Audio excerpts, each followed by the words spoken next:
বিসমিল্লাহির রহমানির রহিম। আসসালামু আলাইকুম। দেখতেই পাচ্ছেন এটা কি দেখাচ্ছি। এটা হলো হাঁসের মাংস। অনেক দিন পর আমি হাঁসের মাংস রান্না করলাম, জানি না সবার মতো হয়েছে কি না। তো প্রথমে হাঁসের মাংসগুলো আমি সুন্দর করে কেটে হলুদ আর লবণ দিয়ে ধুয়ে নিয়েছি, যেন গন্ধটা না লাগে, আর হালকা একটু গরম পানি দিয়ে সুন্দর করে ধুয়ে নিয়েছি। তারপরে সব মশলা দিয়েছি, গুঁড়া মশলা, আদা বাটা, রসুন বাটা, হলুদ আর লবণ দিয়ে ভালো করে হাত দিয়ে মাখিয়ে নিয়ে 10 মিনিটের জন্য ঢেকে রেখে দেব। যত মাখাবো তত ভিতরে মশলাটা ঢুকবে, সেজন্য চেপে চেপে মাখিয়ে নিলাম। মাখিয়ে নিয়ে সমান করে দিয়ে এখন আমি ঢাকনা দিয়ে ঢেকে রেখে দেব 10 থেকে 15 মিনিটের মতন।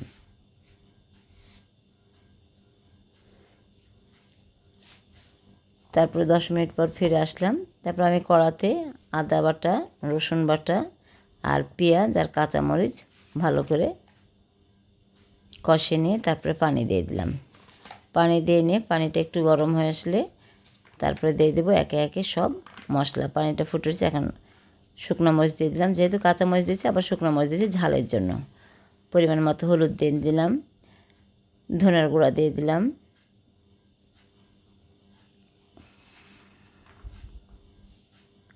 স্বাদ মতো লবণ দিয়ে দিলাম, দিয়ে আবারও ভালো করে নেড়ে চেড়ে যতক্ষণ না পর্যন্ত উপরে তেল উঠে আসছে ততক্ষণ পর্যন্ত আমি কষিয়েই নেব, ভালো করে কষিয়ে নেব।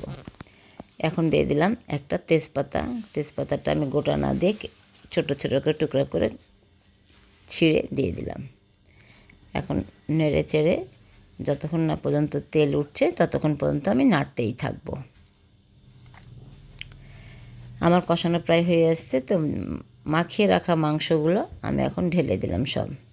এখন এই মাংস দিয়েও এখন ভালো করে কষিয়ে নেব। কষাতে কষাতে প্রায় অর্ধেকই সিদ্ধ করে ফেলব।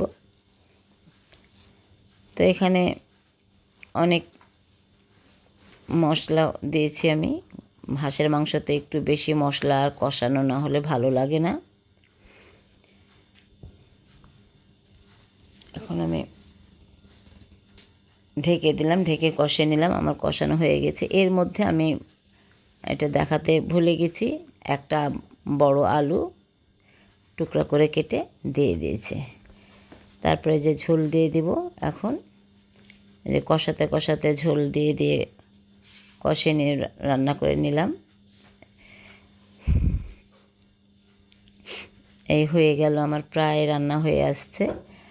তো আপনারা তো সবাই হাঁসের মাংস রান্না জানেন, আমি জানি না আমার মতো কয়জন করে রান্না করেন। এখন জিরার গুঁড়া দিয়ে দিলাম। আগে থেকে আমি জিরাটা ভেজে গুঁড়া করে রাখি কৌটাতে করে, এটা দিয়ে দিলাম।